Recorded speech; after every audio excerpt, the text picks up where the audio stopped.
Though income inequality may be at its most severe since 1929, CEOs are still living the good life, and they're doing so on the company's dime. According to a survey for the New York Times, America's 100 best-paid corporate chiefs got an 18.7% boost in their perks packages.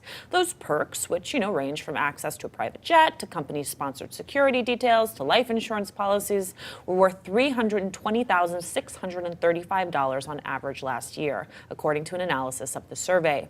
The rise in perks comes as companies continue to face pressure to rein in executive pay, with ordinary Americans struggling in the wake of the financial crisis. This seems to be a universal ideology on Capitol Hill right now, that helping CEOs is good for your political future. And it seems to be the case. Dodd-Frank actually includes quite a few interesting restrictions on executive pay, but executives find other ways to get around it. And one of the ways is through these weird perks that don't necessarily count as compensation.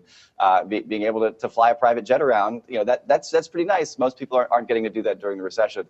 And we see corporate profits going up. This is one of the things that's really weird about this economic recovery, is that the corporate sector has recovered fully, while the rest of the economy is still really struggling along. Corporate profits are near all-time highs, which is why the stock market is actually at an all-time high.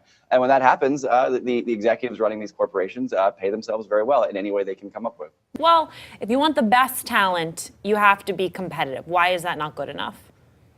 It depends on how you measure talent. It's not at all obvious, for instance, that anybody who just happens to be in the CEO chair at any given time is going to do a better job than other people. I think if you look, for instance, at the performance of JP Chase recently, that this is a good counterexample to this argument. Jamie Dimon is well respected, considered the best big bank manager in the country because his bank survived the financial crash relatively unscathed compared to the other banks. They didn't need the bailout money the same way the other banks did.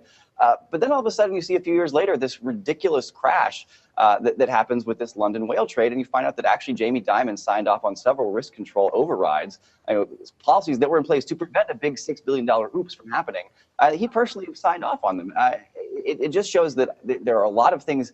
When you have a lot of money accumulated in a certain sector, it's very easy to make a lot more.